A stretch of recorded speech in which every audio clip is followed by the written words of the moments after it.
Before we begin, tell us, where in the world are you watching from? We love knowing our global reach. Now, let's dive into today's story. Chapter 1. The Perfect Dinner. Vince Rodriguez stood in his kitchen at 2 a.m., methodically cleaning the last of the cast iron pans. 3 days of preparation. 23 carefully planned portions of his wife Miranda's favorite dishes. The lamb had been marinating for 48 hours. The dessert, a custom chocolate souffle recipe he'd perfected over months, sat cooling in the refrigerator, waiting for a celebration that would never come. His phone buzzed on the granite counter. Miranda's text glowed in the darkness. "We've decided to celebrate at a restaurant. It's real family only. Real family." Vince set down the pan with deliberate precision. In his 20-year military career, he'd learned to control his breathing during moments of crisis. In Afghanistan, that control had saved lives. Tonight, it might save his marriage or end it forever. He scrolled up through their text thread. For weeks, Miranda had been enthusiastic about the home celebration. She'd specifically requested he take time off from his consulting firm to cook. She made lists. She'd insisted on the guest count of 23, including her sister's family, her college friends, even her difficult mother. But now, suddenly, it was real family only at some restaurant. And somehow, her husband of 15 years didn't qualify. Vince walked to his study, muscle memory guiding him through the dark house. The room held relics of his former life. Commendations from 3 tours overseas, photos with his unit, and in the locked bottom drawer of his desk, tools and contacts he'd hoped never to use again. Vincent Rodriguez wasn't just any consultant. He was a former Army intelligence officer who'd spent a decade in psychological operations. He pulled out a burner phone and activated the tracking app he'd installed on Miranda's iPhone 6 months ago. Not out of suspicion, but habit. Old training died hard. The phone showed her current location, Grandview Heights, the affluent neighborhood across town. At 2:15 a.m., she wasn't at her sister's house. She wasn't at her mother's.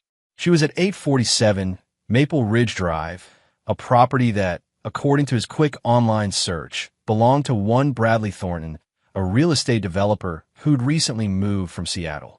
Vince had never heard Miranda mention Bradley Thornton. He spent the next hour conducting what he mentally cataloged as basic reconnaissance.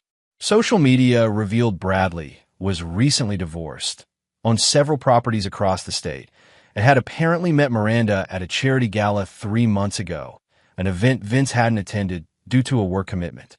The photos on Bradley's Instagram told the story. Expensive restaurants, wine tastings, gallery openings, and in several recent photos, partially cropped out but clearly visible, was Miranda's distinctive silver bracelet, the one Vince had bought her for their 10th anniversary. By 4 a.m., Vince had constructed a timeline. The charity gala in March.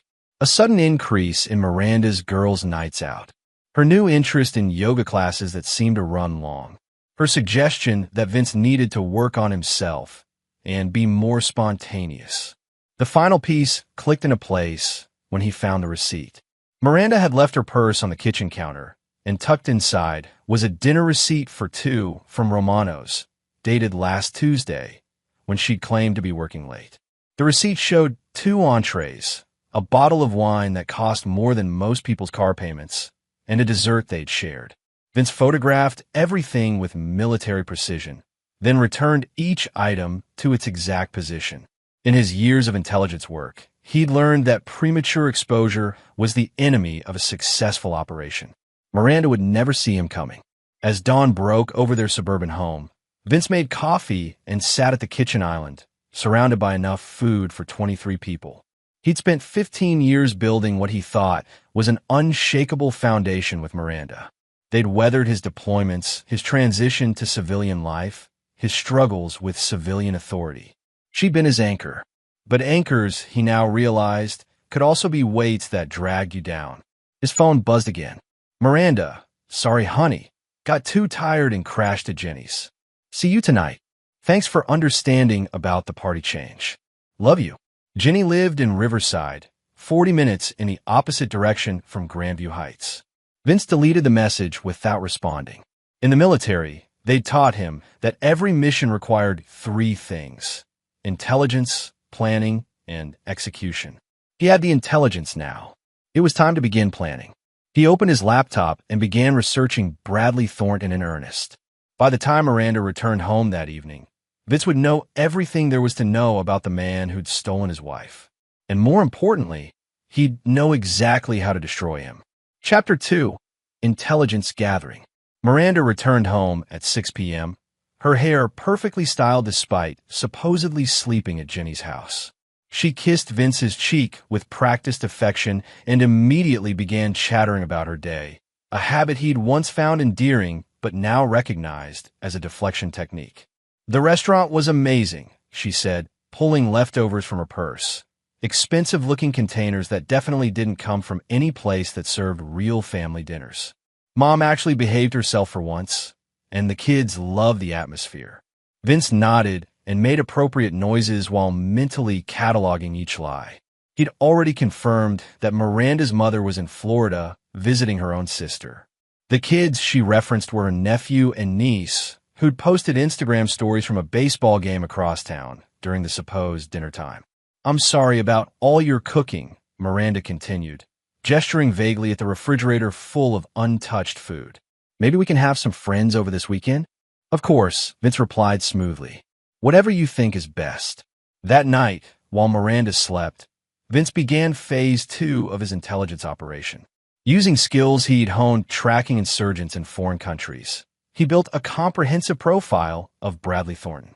The man was 42, divorced 8 months ago after his wife discovered he'd been systematically manipulating their joint finances to fund his gambling addiction. The divorce papers, which Vince accessed through methods that would have concerned a civilian attorney, revealed Bradley had been forced to liquidate most of his assets to pay debts. The real estate empire Bradley projected on social media was largely fictional. He owned 3 properties, all heavily mortgaged, and was facing foreclosure proceedings on 2 of them. His development company existed primarily on paper and borrowed credibility. More interesting was Bradley's pattern. Vince found similar stories in Seattle and Portland. Wealthy women, whirlwind affairs, sudden financial entanglements. Bradley had a type: successful, married women who felt underappreciated by their husbands. He studied them, learned their vulnerabilities, then exploited those weaknesses for financial gain. Miranda fit the profile perfectly. Her inheritance from her grandmother sat in an account she'd maintained separately from their joint finances. Nearly $400,000 that Vince had never touched, respecting her desire for independence. According to bank records he probably shouldn't have been able to access, Miranda had withdrawn $50,000 3 weeks ago. The pieces of Bradley's operation became clear over the next few days of surveillance. He ran what amounted to a long-term confidence game, presenting himself as a successful developer while actually targeting vulnerable women for their assets. The expensive dinners, the luxury appearances, all funded by his marks until he could gain access to larger sums. But Vince also discovered something else. Bradley wasn't working alone. His research revealed a network of associates in various cities, all running similar operations. Phone records showed regular contact with men in Phoenix, Denver, and Miami who seemed to be running identical schemes. On Thursday evening, Vince followed Miranda to what she'd claimed was a book club meeting. Instead, she drove to a high-end apartment complex where Bradley was waiting in the parking garage.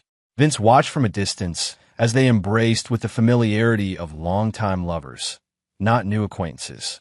Inside Bradley's apartment, which Vince observed through military-grade surveillance equipment he'd retrieved from storage, the scene was everything he'd expected. Bradley had created a carefully staged environment designed to impress. Expensive art, luxury furniture, a wine collection that probably cost more than most people's cars. All of it, Vince now knew, financed through previous relationships and current debt. He watched Miranda laugh at Bradley's jokes, saw her look at this man the way she used to look at him 15 years ago. But more than the infidelity, what enraged Vince was the manipulation. Bradley was playing Miranda like a chess piece, and she was too intoxicated by the attention to see it. That night, Vince made his first move. Using techniques from his psychological operations training, he began what the military called environmental manipulation. He hacked Bradley's credit monitoring service and triggered fraud alerts on his accounts. He anonymously reported zoning violations at Bradley's properties to the city planning office. He arranged for building inspections to be scheduled at inconvenient times. Nothing traceable. Nothing illegal enough to raise suspicions. Just enough pressure to make Bradley's life slightly more complicated each day. By Friday, Bradley was fielding calls from banks, city officials, and creditors. Vince watched the man's confident facade begin to crack as his carefully constructed world started experiencing unexplained problems. But this was just the beginning. Vince had learned that Bradley was planning something bigger with Miranda, something that would require her to access her inheritance. Phone conversations, captured through monitoring devices Vince had placed in their usual meeting locations, revealed that Bradley intended to convince Miranda to invest in a property development project. The final piece fell into place when Vince discovered the timeline. Bradley planned to propose the investment on Saturday, Miranda's actual birthday. He'd arranged a romantic evening designed to culminate in her agreeing to trust him with her financial future. Vince spent Friday night in his study, surrounded by intelligence files that painted a clear picture of the conspiracy against his marriage and his life. In Afghanistan, he dismantled insurgent networks through patience, planning, and precise execution. This situation required the same approach. He opened a secure communication channel to contacts he hadn't spoken to in years, people who owed him favors from his military service. It was time to call on those debts. By Saturday morning, Vince had assembled everything he needed for his counterstrike. Bradley Thornton thought he was hunting a naive housewife, but he'd actually wandered into the crosshairs of someone far more dangerous than he could imagine. The 15 hours Miranda had mentioned in her timeline, that would be from Saturday night to Sunday afternoon. That's when Bradley's world would begin to collapse, and Miranda would learn exactly what happened to people who betrayed Vincent Rodriguez. Chapter 3. The Setup. Saturday arrived with the kind of crisp autumn air that should have made for a perfect birthday celebration. Instead, Vince spent the morning preparing for war. Miranda was in an unusually good mood, humming while she got ready for what she claimed was a quiet birthday dinner with just a few close friends. She'd bought a new dress, black, expensive, and definitely not the kind of thing she'd wear to a casual dinner with female friends. "You sure you'll be okay tonight?" she asked, applying lipstick in their bedroom mirror. "I know it's last minute, leaving you alone on my birthday." "I'll survive," Vince replied, watching her through the reflection. "Maybe I'll catch up on some work." Miranda kissed him goodbye at 7 p.m., and Vince immediately activated the final phase of his preparation. He'd spent the week positioning assets like pieces on a chessboard. Now it was time to start moving them. First, he confirmed Miranda's location at Bradley's apartment. Then he made a series of phone calls that would have terrified Bradley if he'd understood their significance. The first call went to Marcus Webb, a former Army Ranger who now ran a private security firm in Phoenix. Marcus owed Vince's life from an operation in Kandahar and had been waiting 8 years to return the favor. "I need surveillance on a network," Vince told him. "Multi-city operation. Financial fraud targeting married women." Marcus didn't ask questions. Within an hour, he deployed teams to monitor Bradley's associates in 3 states. The second call went to Lisa Chun, a cybersecurity specialist who'd served under Vince in military intelligence. Lisa now worked for a federal agency that preferred to remain unnamed, but she maintained private consulting work for special clients. "I need a financial forensics package," Vince explained. "Full background on multiple subjects, pattern analysis, and evidence compilation." Lisa's work was always thorough, always legal, and always admissible in court if necessary. The third call was to Tommy Kowalski, a former Marine who transitioned into Hollywood stunt work after leaving the service. Tommy specialized in creating realistic scenarios for training purposes, scenarios that could easily be adapted for other uses. By 10 p.m., Vince's network was fully operational. Marcus confirmed that Bradley's associates in other cities were indeed running identical operations, targeting at least 12 women across 4 states. Lisa had compiled enough financial evidence to prosecute Bradley and his network under federal fraud statutes. and Tommy was en route to implement what Vince privately called the education protocol. Meanwhile, through his surveillance of Bradley's apartment, Vince watched the evening unfold exactly as predicted. Bradley had spared no expense. Champagne, roses, a meal from the city's most exclusive restaurant. He was pulling out every weapon in his manipulation arsenal. At 11:30 p.m., Bradley made his pitch. Vince listened through his audio surveillance as the man painted a picture of a revolutionary real estate development that would triple Miranda's investment within 6 months. The property was supposedly in an up-and-coming neighborhood, pre-approved for luxury condominiums, with buyers already lined up. All eyes, of course. Vince had investigated the property in question. It was contaminated land with soil issues that would cost millions to remediate. Bradley knew this, but was counting on Miranda's trust and his own charm to close the deal. Miranda was hesitant at first. She mentioned needing to discuss it with her husband, which made Bradley's mask slip for just a moment. Vince saw the flash of anger cross the man's face before he recovered his composure. "Vincent's a good man," Bradley said smoothly, "but he's not an entrepreneur. This kind of opportunity requires someone who understands risk and reward.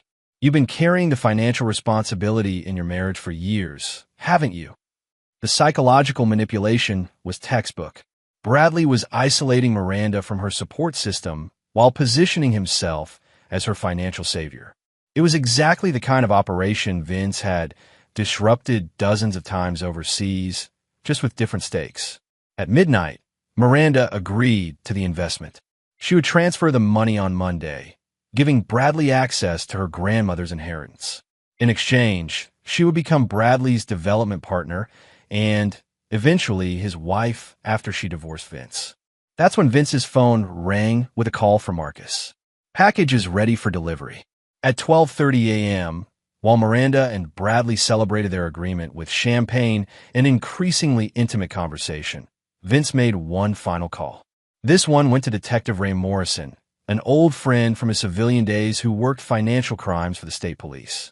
"Ray, I need you to know that tomorrow you're going to receive a very interesting package about a multi-state fraud operation. The evidence is solid, the case is federal, and you're going to be the hero who cracked it." Ray had learned not to ask too many questions about Vince's sources, but he always followed up on the intelligence. Their clearance rate for financial crimes had improved dramatically since their friendship began. By 1 a.m., all the pieces were in position. Bradley thought he'd conquered another victim, but he'd actually walked into a trap that had been months in the making. In 15 hours, his world would begin to collapse in ways he couldn't imagine. Miranda thought she'd found her escape from a boring marriage and a chance at financial independence. Instead, she'd positioned herself at the center of a federal criminal investigation that would destroy everything she thought she was building. And Vince thought about the 23 people he'd cooked for, the 3 days of preparation for a celebration that never happened, and the 15 years of marriage that had ended with a text message about real family. In his military career, Vince had learned that some enemies could be negotiated with, some could be contained, and some had to be completely eliminated. Bradley and Miranda had placed themselves in the third category. As he prepared for bed, Vince reflected on a lesson from his psychological operations training. The most effective attacks weren't the ones your enemies saw coming. They were the ones that used their own momentum against them, turning their victories into their downfall. Tomorrow, the door would start shaking, but not the way Miranda expected. Chapter 4. The First Domino. Sunday morning arrived with unseasonable warmth, the kind of weather that made people want to stay in bed and postpone their responsibilities. Miranda certainly seemed inclined toward that approach. She didn't return home until nearly noon, claiming she'd stayed over at Jenny's again to recover from her birthday celebration. She was glowing with the kind of satisfaction that came from believing you'd successfully deceived someone. Her phone buzzed constantly with texts she answered while smiling, and she hummed while making coffee, completely oblivious to the fact that her world was about to implode. Vince was in his study, monitoring multiple communication channels, when the first domino fell at exactly 1:47 p.m. Detective Morrison called. "Vince, you beautiful bastard, what did you hand me?" I've got the FBI calling, the DEA wants to know about money laundering connections, and Internal Revenue is sending a task force. This Bradley Thornton guy isn't just running romance scams. He's part of something massive. Through his surveillance equipment, Vince watched Bradley's phone begin ringing incessantly. The financial pressure Vince had been applying all week had triggered automated systems that flagged unusual activity patterns. When combined with Lisa Chin's forensic evidence package, the result was a perfect storm of law enforcement attention. But Vince wasn't content to let government bureaucracy handle his revenge. While federal agencies mobilized their resources, he activated Tommy Kowalski's more immediate solution. At 2:15 p.m., while Miranda was upstairs taking what she claimed was a relaxation bath, 3 men in professional suits arrived at Bradley's apartment building. To anyone watching, they looked like federal agents. They had badges, unmarked vehicles, and the kind of serious demeanor that suggested important government business. They weren't actually federal agents, of course. They were Tommy's people, former military personnel who specialized in high-stakes role-playing exercises. But their performance was flawless, especially when combined with the very real federal investigation that was simultaneously beginning. Bradley answered his door to find Agent Thompson, showing him a very official-looking warrant for his financial records. The warrant was a prop, but Bradley had no way of knowing that, especially since real federal agents would indeed be arriving within hours with genuine paperwork. Agent Thompson explained that Bradley was under investigation for operating a criminal enterprise across state lines. They had evidence of fraud, money laundering, and conspiracy charges that could result in 20 years in federal prison. They needed him to come in for questioning immediately. Bradley's confident facade cracked completely. Through Vince's audio surveillance, he could hear the man's voice rising to near panic as he tried to explain that there must be some mistake. But Agent Thompson was relentless, piling detail upon detail of Bradley's criminal activities, details that were absolutely accurate, thanks to Lisa Chin's investigation. At 2:45 p.m., Bradley made the call Vince had been waiting for. In desperation, he contacted Miranda. "Baby, we have a problem. The feds are here. They know about the business. They know about the money. They're asking about you." Miranda's phone call reached her while she was still in the bathtub upstairs. Vince heard her voice echo off the bathroom tiles as panic replaced her earlier contentment. "What do you mean they're asking about me? I haven't done anything." "They have records of our financial discussions. They know about the investment. They're saying anyone who participated in funding the operation could be charged as an accessory." This was the moment Vince had been building toward. Bradley, in his desperation, was about to throw Miranda under the federal bus to save himself. And Miranda was about to learn exactly what kind of man she'd betrayed her marriage for. "Listen," Bradley continued, his voice taking on the cold, calculating tone that Miranda had never heard before. "You need to deny everything. Tell them you never agreed to invest, that I was just some guy you met casually. If they connect you to the money, we're both fucked."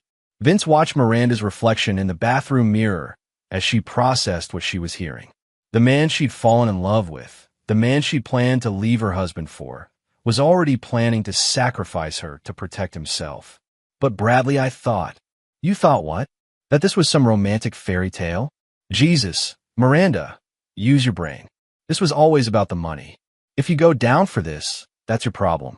The line went dead.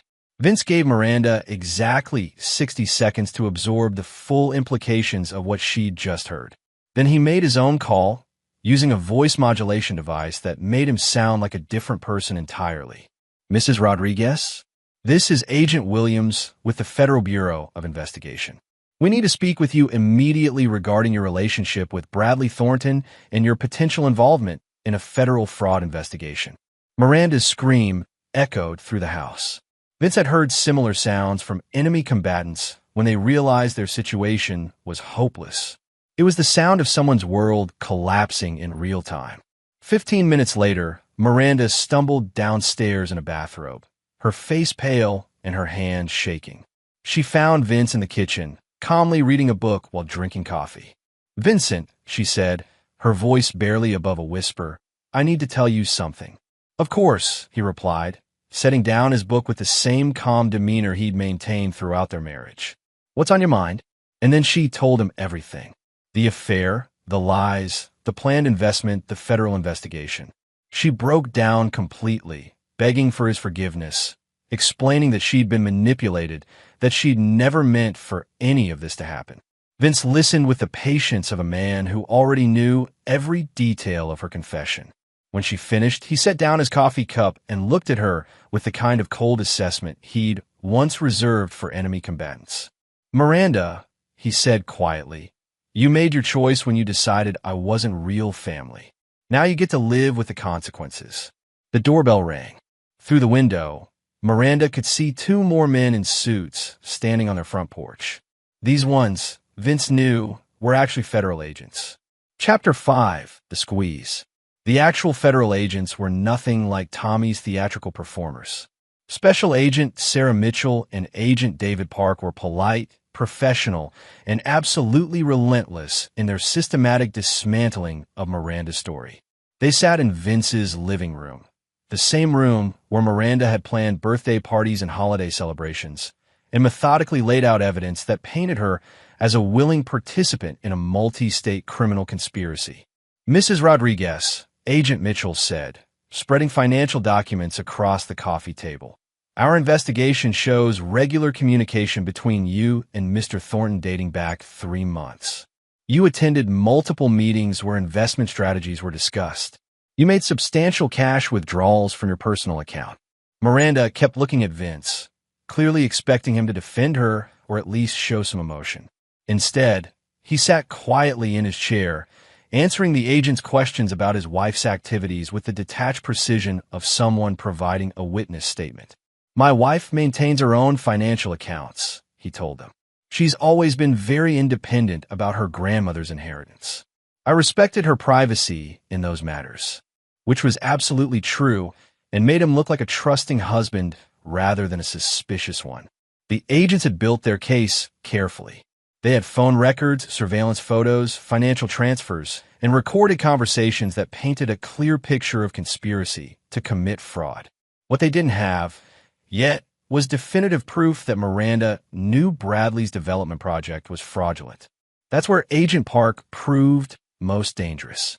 He was the psychological profiler of the team, trained to identify deception and manipulation. He studied Miranda's responses, noted her body language, and began probing for the truth. "Mrs. Rodriguez, you claim you believed Mr. Thornton's investment opportunity was legitimate. But our forensic accounting shows you withdrew the money 3 weeks ago, before Mr. Thornton provided you with any concrete documentation about the project. That suggests a level of trust that goes beyond a casual business relationship." Miranda fumbled for an explanation. He seemed very knowledgeable, very successful. "How did you verify his success? Did you visit his other properties? Speak with references? Review financial statements?"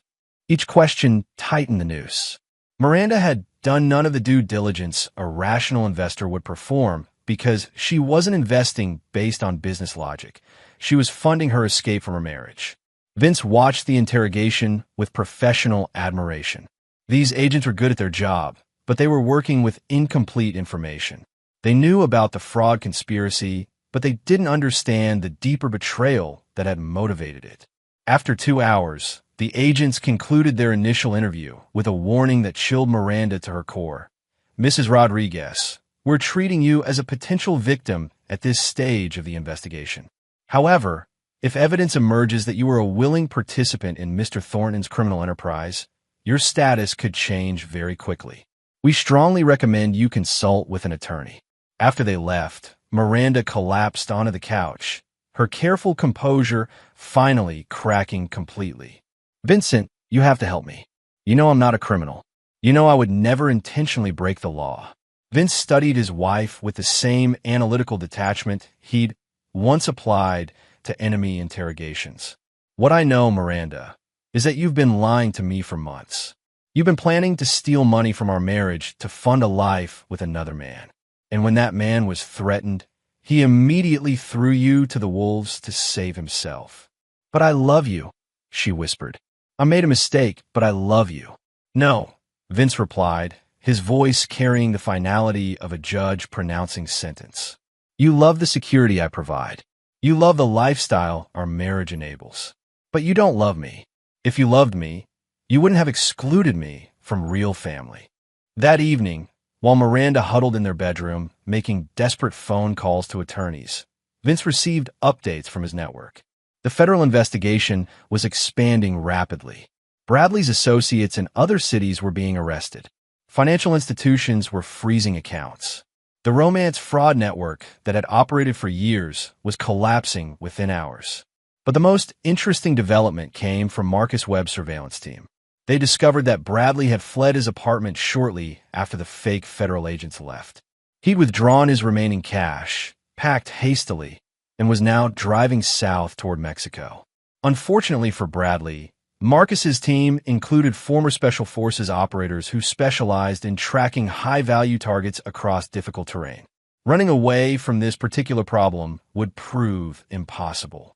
Tommy Kowalski called with an update on Bradley's psychological state. Your boy is completely broken. The fake federal visit, combined with the real investigation, has him convinced he's facing life in prison. He's been calling his associates, trying to coordinate a defense, but half of them have already been arrested. And Miranda? Vince asked. She's been calling him nonstop. He's not answering. From what I can intercept of his communications, he's telling his lawyer that she was just a mark who got in too deep. He's planning to testify against her to reduce his own sentence. This was the crucial moment in Vince's plan. Bradley and Miranda had to be isolated from each other, each believing the other was their greatest threat.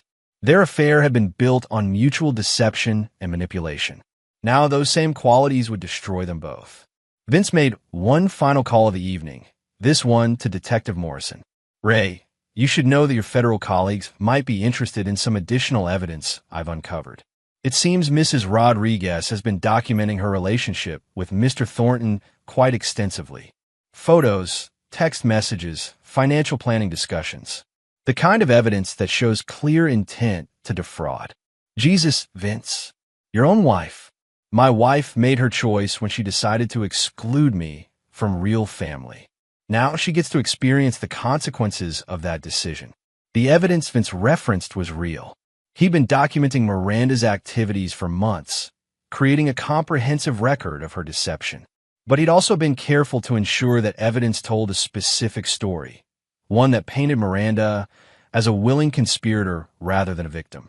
As he prepared for bed that night, Vince reflected on the progress of his operation. In less than 24 hours, he dismantled a criminal network, destroyed his wife's affair, and positioned both Bradley and Miranda for federal prosecution.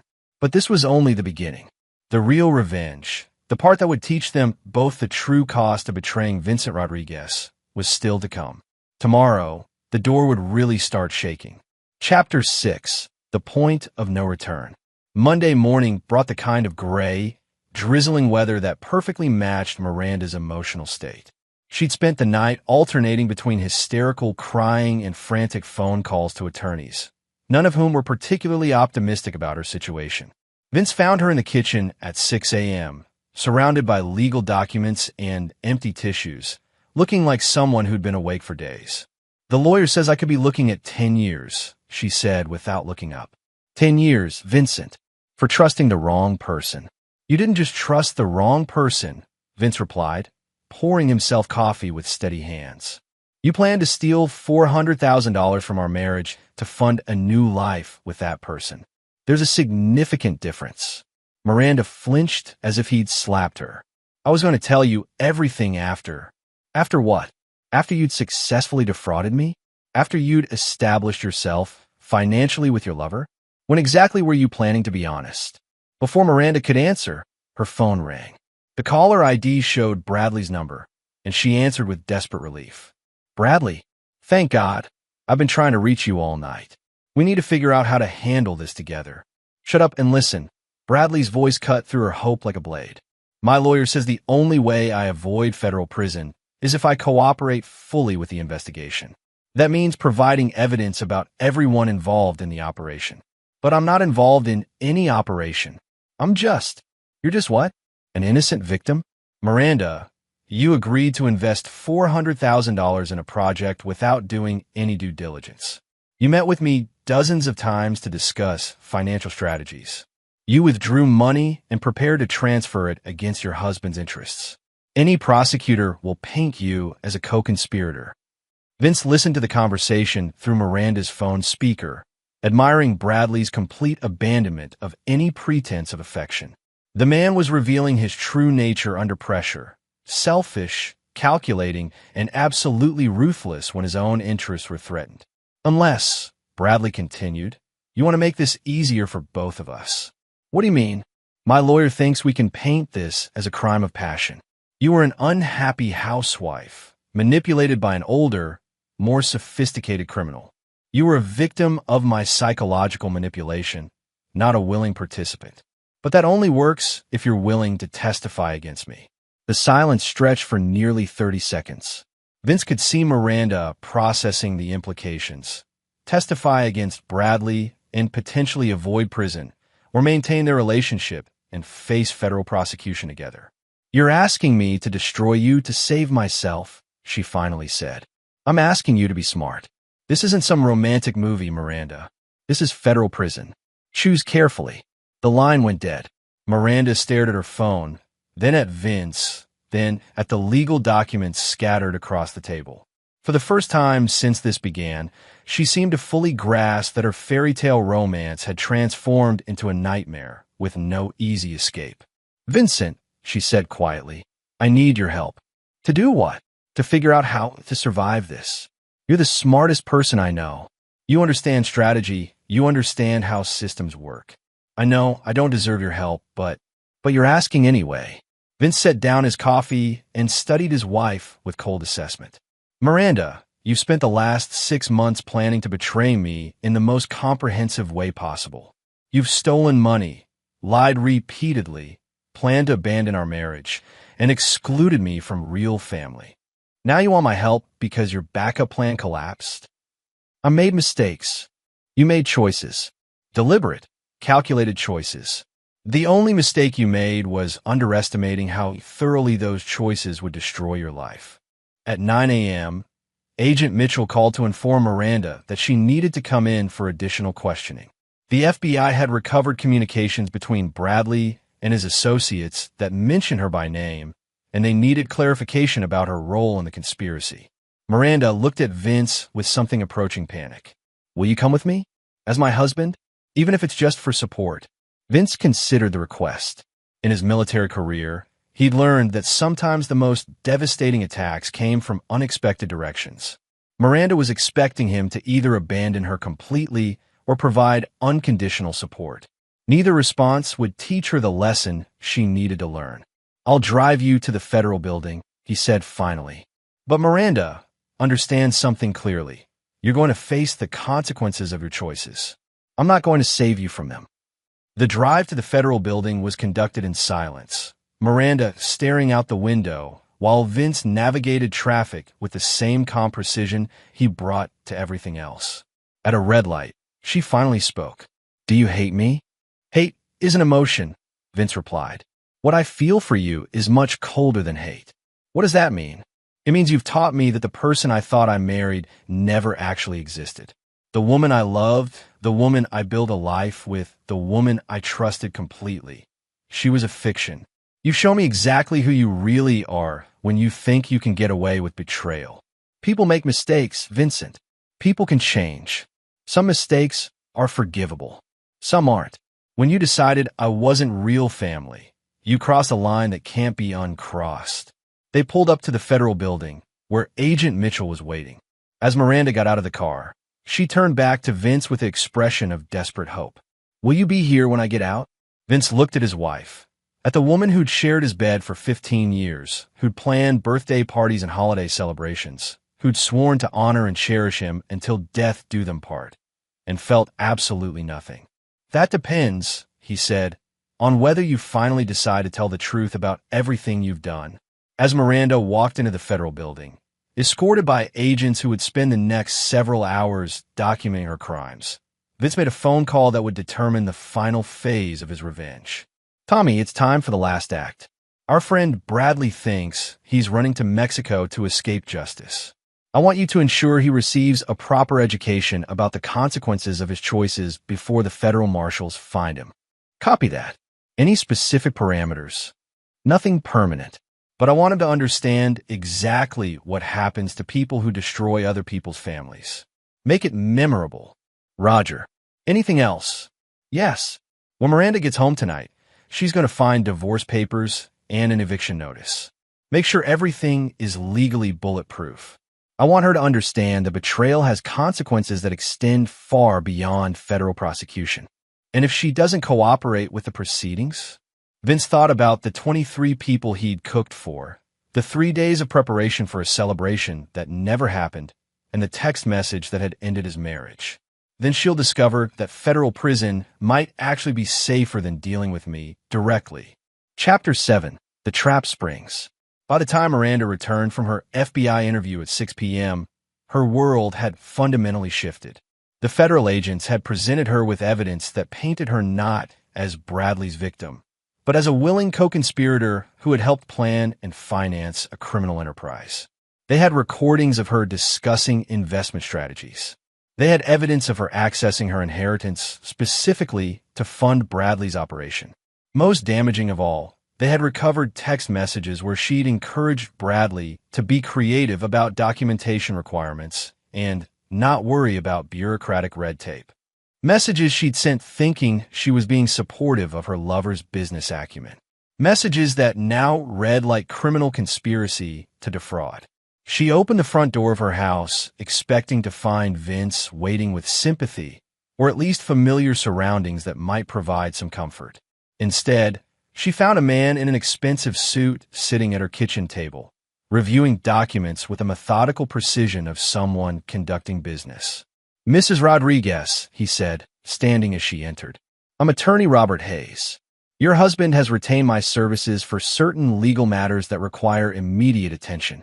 Miranda looked around frantically for Vince, but the house felt different, colder, more formal, like a business office rather than a home. Where's Vincent? Mr. Rodriguez is conducting other business this evening. He asked me to review these documents with you and ensure you understand your legal situation. Hayes spread papers across the table with the same clinical efficiency the FBI agents had used. But these weren't criminal evidence. They were divorce papers, asset division agreements, and a restraining order that would prevent Miranda from accessing their joint accounts or remaining in their shared home. I don't understand, Miranda said, her voice barely above a whisper. Vincent said he would help me. Mr. Rodriguez is helping you, Hayes replied. He's ensuring that his own legal exposure is minimized before your federal case proceeds to trial. These documents protect both of you from additional criminal liability related to your financial activities. The divorce papers were thorough and unforgiving. Vince was claiming adultery and criminal misconduct as grounds for dissolution.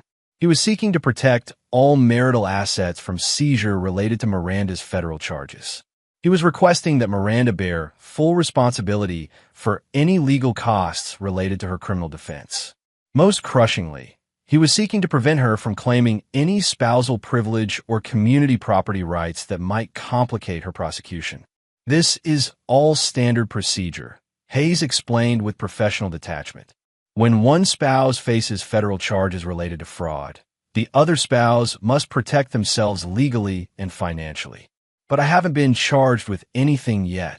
Mrs. Rodriguez, based on the evidence I've reviewed, criminal charges are inevitable.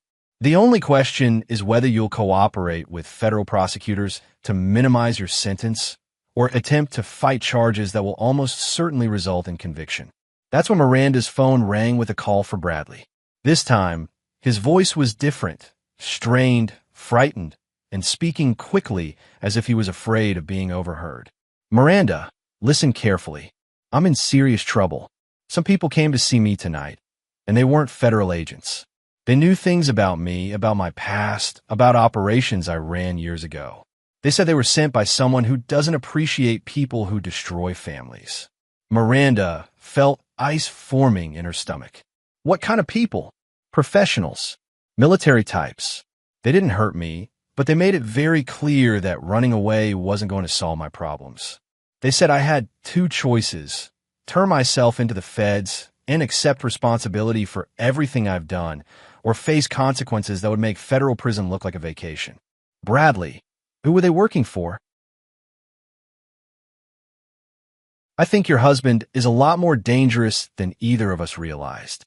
The call ended abruptly, leaving Miranda staring at her phone while Attorney Hayes continued his methodical review of her legal destruction. Mrs. Rodriguez, I need you to understand something very clearly, Hayes said, his voice taking on a tone of professional concern. Your husband has documentation of your activities dating back 6 months. Bank records, surveillance photos, recorded conversations, detailed timelines of your relationship with Mr. Thornton. This evidence will be made available to federal prosecutors if it becomes necessary to protect Mr. Rodriguez's interests. He was spying on me? He was protecting himself from criminal liability related to your activities. Mr. Rodriguez suspected you were engaged in financial misconduct and took appropriate steps to document your actions for potential legal proceedings. Miranda felt the walls closing in from every direction.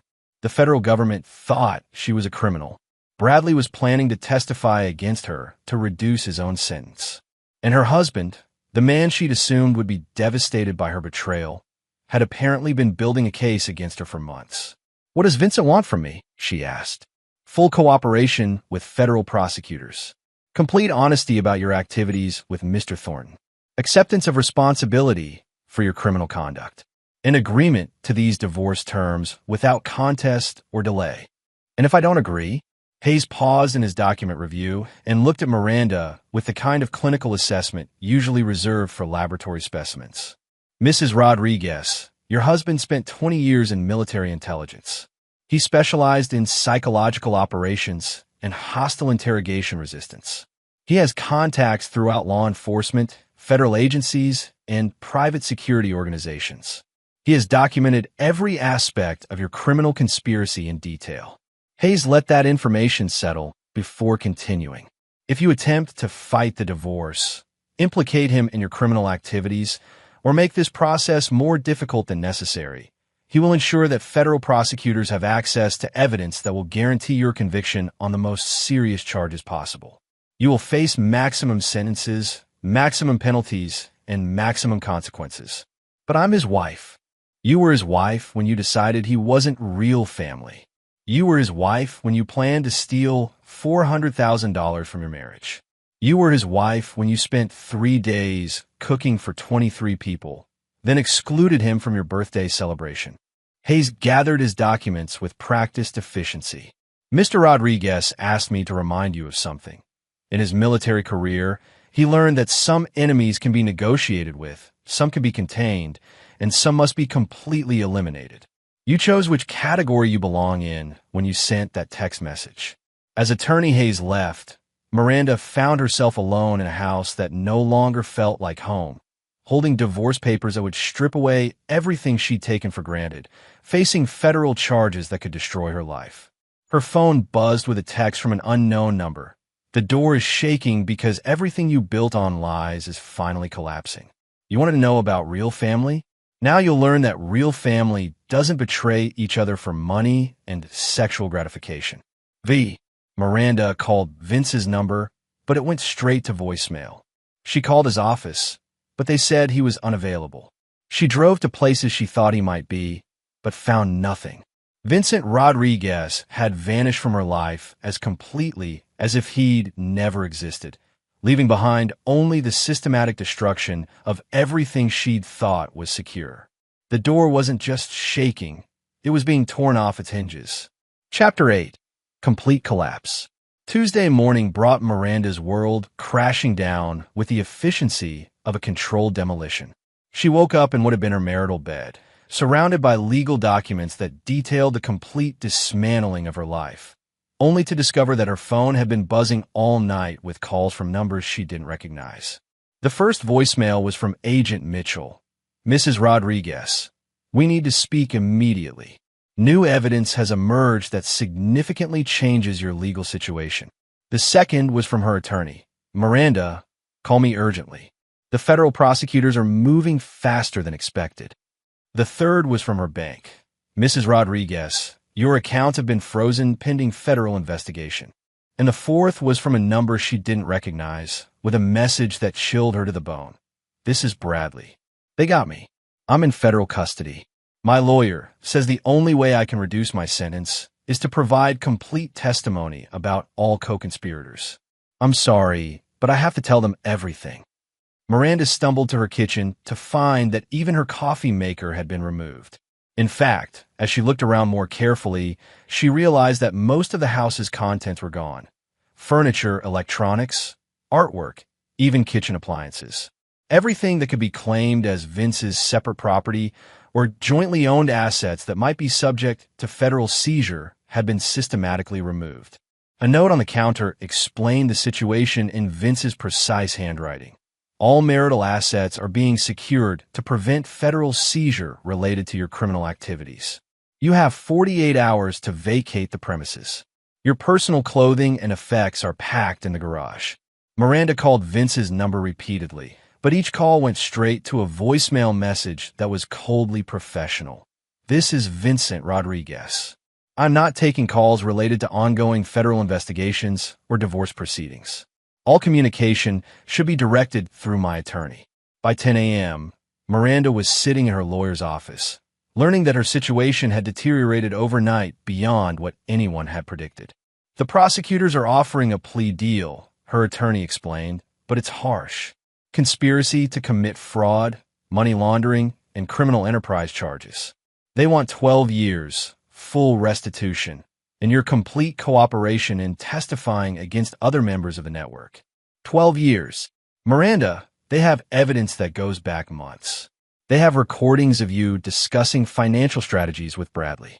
They have documentation of your knowledge about the fraudulent nature of his investments. They have evidence that you were planning to use your inheritance to expand the criminal operation. But I didn't know it was criminal. That's not what the evidence shows. Your husband provided them with surveillance recordings that capture you discussing ways to avoid bureaucratic oversight and streamline regulatory requirements for Bradley's development projects. Any jury will interpret that as evidence of criminal intent. Miranda felt the room spinning around her. Vincent recorded me extensively. The federal prosecutors describe it as some of the most comprehensive documentation of a criminal conspiracy they've ever seen. Your husband apparently documented every meeting, every phone call, every financial transaction for months. That afternoon, Miranda learned the full extent of Vince's preparation when Agent Mitchell arrived at her lawyer's office with a complete summary of the federal case. Mrs. Rodriguez, we now have testimony from 3 of Mr. Thornton's former associates. They describe a coordinated network that specialized in targeting married women with significant assets. Your case fits the pattern perfectly. Isolation from spouse, financial manipulation, romantic attachment used to facilitate fraud. Agent Mitchell spread photos across the table. Surveillance images that showed Miranda and Bradley together at restaurants, hotels, and planning meetings. But these weren't blurry, distant shots. They were clear, detailed photographs that captured conversations, documents, and intimate moments with professional precision. Your husband provided us with these images as evidence of your criminal association with Mr. Thornton. He also provided audio recordings of your discussions about using your inheritance to fund Mr. Thornton's operations. Miranda stared at the photos, realizing that Vince had been watching her for months. Every romantic dinner, every private conversation, every moment she'd thought was secret had been documented with military precision. However, Agent Mitchell continued, your husband has also provided evidence that might support a different narrative. He recorded conversations where Mr. Thornton specifically coached you on how to avoid involving your husband in financial decisions. There's documentation of Mr. Thornton isolating you from your support system and manipulating your emotional vulnerabilities. What does that mean? It means you have a choice.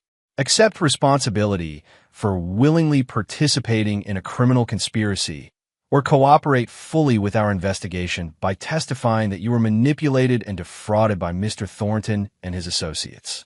And if I testify against Bradley? Reduced charges. possibly probation instead of prison.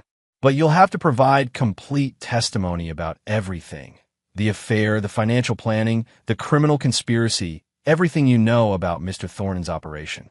That evening, Miranda sat in her empty house, surrounded by boxes containing the remnants of her life, trying to process the full scope of her situation. Her marriage was over. Her savings were frozen. Her lover was planning to testify against her. And her husband, the man she'd betrayed and dismissed as not real family, had orchestrated the complete destruction of her world with surgical precision. Her phone buzzed with a text from Vince. You have until Friday to decide whether you want to cooperate with federal prosecutors or face trial on maximum charges. Choose carefully. This is the last decision you'll get to make independently for quite some time. Miranda called the number, but it was already disconnected. She realized then that Vincent Rodriguez hadn't just documented her betrayal. He'd orchestrated her complete destruction while giving her every opportunity to incriminate herself further. He'd played her and Bradley against each other, turned their criminal conspiracy into federal evidence, and positioned himself as the wronged husband who tried to save his marriage despite his wife's criminal activities. The door wasn't just shaking anymore. It had been blown completely off its hinges, and Miranda was standing in the wreckage of everything she'd thought was secure, facing a choice between betraying her lover or facing decades in federal prison. Either way, Vincent Rodriguez had won completely. Chapter 9. Aftermath. 6 months later, Vincent Rodriguez sat in his new downtown apartment, reading the morning newspaper's coverage of the federal fraud trial that had concluded the previous day. The headline read, Romance Fraud Network Dismantled, 23 Defendants Convicted. Miranda had ultimately chosen to cooperate with federal prosecutors, testifying against Bradley and his associates in exchange for a reduced sentence of 2 years plus restitution. Bradley himself had received 15 years after attempting to flee the country and refusing to provide substantial assistance to the investigation. Vince folded the newspaper and set it aside. The criminal proceedings were just one element of his comprehensive victory.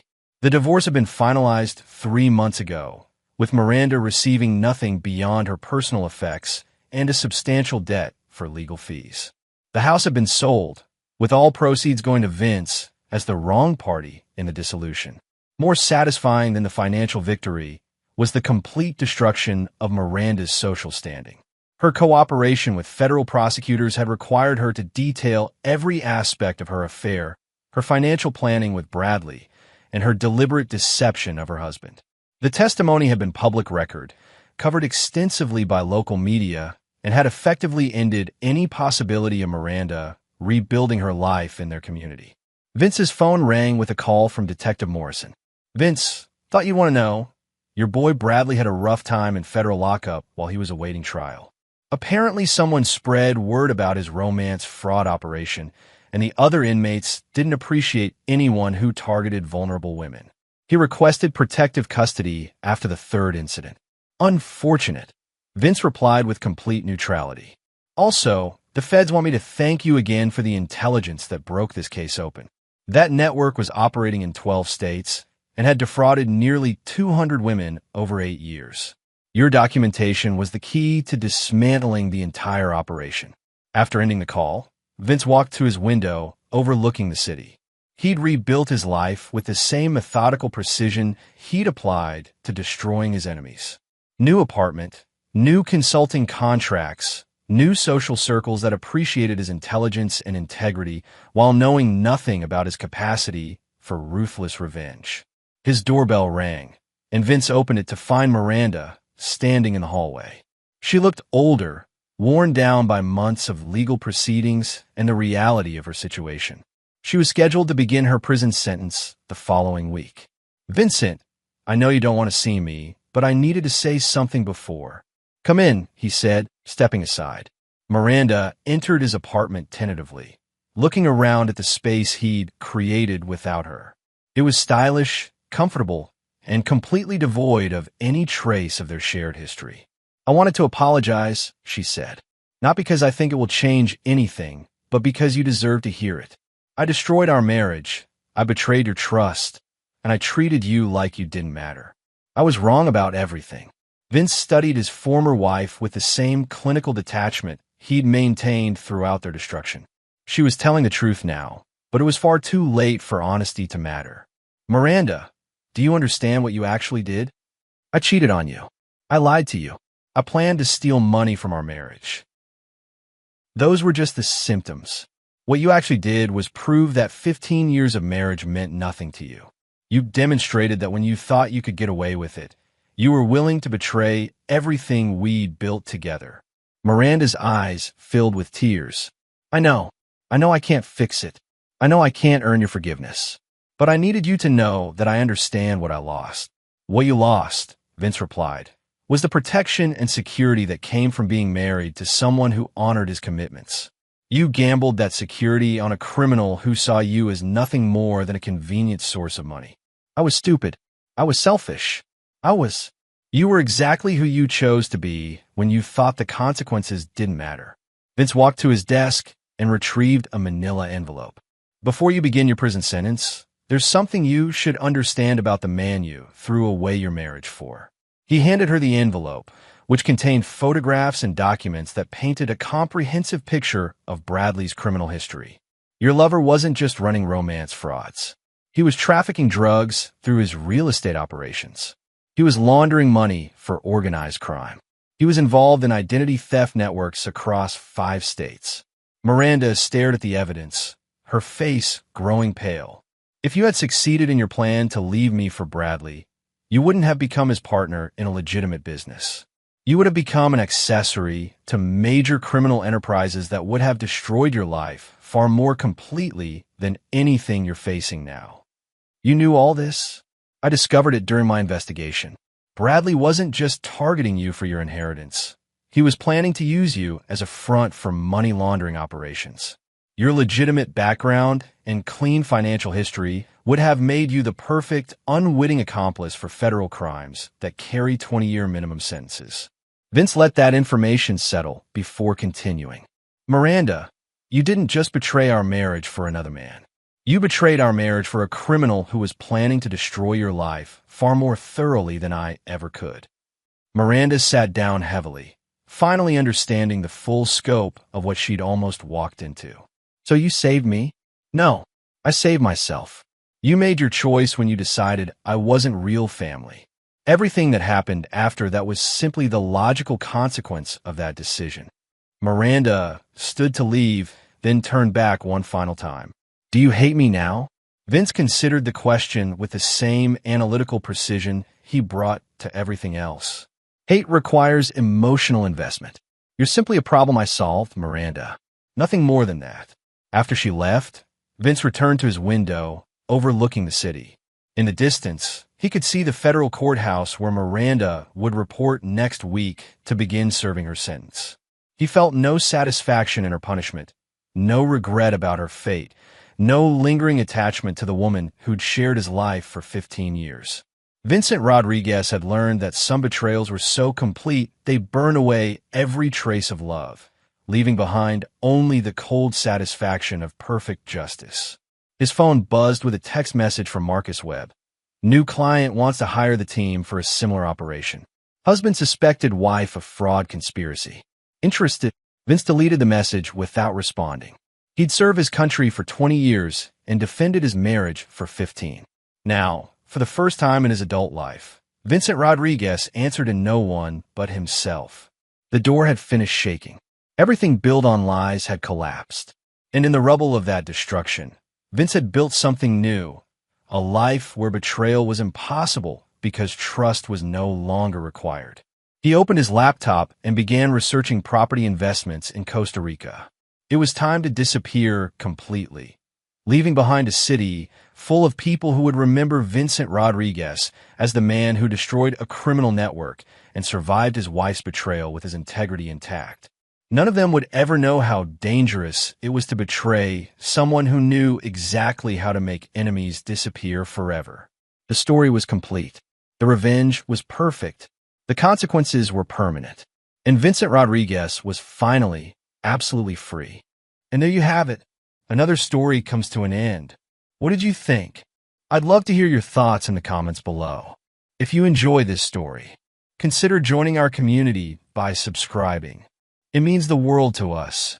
For more stories like this one, check out the recommended videos on screen, and I'll see you there.